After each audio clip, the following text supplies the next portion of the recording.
အင်္ဂလန်ဘောလုံးလောကမှာဒါမျိုးစံချိန်ကိုမန်ယူတသိန်းနဲ့ကပဲလှုပ်ပြနိုင်နေမန်ယူလက်ရှိချိန်မှာသာအခြေအနေတကျရှိဖို့ရုန်းကန်နေရပေမဲ့ကြီးကျယ်ခမ်းနားတဲ့သမိုင်းကြောင်းကိုပိုင်ဆိုင်ထားတဲ့အသင်းဖြစ်ပါတယ်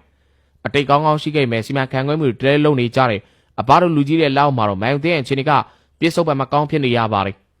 ကျင်းနာစရာကောင်းပါတယ်စီမံခန့်ခွဲမှုဆိုတာဘလို့နေရာမျိုးမှာမဆိုရေးပါပါတယ်ရေးကြီးတဲ့ခန်းကဏ္ဍကနေပေါဝင်ပါတယ်ဒါပေမဲ့မန်ယူရဲ့ကြီးပိုင်းယာရုမှာတောင်းရင်ထားကြတဲ့သူတွေကခေါင်းမရှိအုံနောက်ပါမလာတဲ့သူတွေဖြစ်တာကြောင့်ငွေသားအများကြီးကုန်ပြီးတော့အချိန်တွေသားအများကြီးကုန်ခဲ့ရပြီးတင်းကတော့ပြာပုံတွေကနေထွက်မလာနိုင်ခဲ့ပါဘူးဒါတော့မှမျက်မှောက်ခေအခြေအနေမှာမန်ယူဆိုတာအစိတ်ရှိတဲ့အသင်းဖြစ်ကြောင်းသက်သေပြတဲ့ချက်တွေရှိနေပါသေးတယ်သူသင်လီဗာပူးသင်းနဲ့ဖြစ်ပါတယ်ဖောင်ဆန်လက်ထက်နောက်ပိုင်းနှစ်ကာလတွေမှာမန်ယူနဲ့လီဗာပူးတို့ကြားအခြေအနေချင်းကမိုးနဲ့မြေလိုကွာခြားပါတယ်လီဗာပူးသင်းကဖုံးမီနေလာတောက်ပလာပါဒီလိုနေထားမျိုးမှာတော့မှမန်ယူသင်းက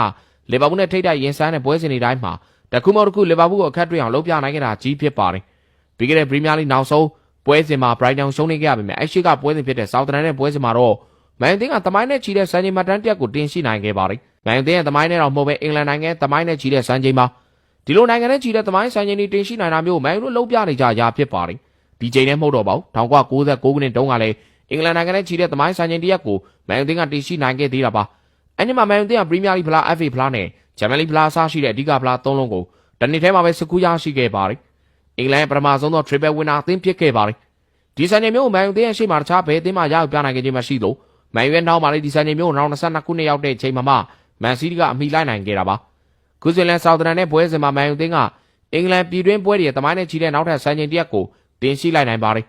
အဲ့ဒီပွဲစဉ်မှာမန်ယူက3ဂိုးတကူနဲ့နိုင်ရှိပြီးတော့မန်ယူအတွက်ဂိုးတွေကိုတော့မိနစ်80နောက်ပိုင်းမှာအာမတ်ဒီယာလူတယောက်တည်းက3ဂိုးစလုံးသွင်းခဲ့တာပါ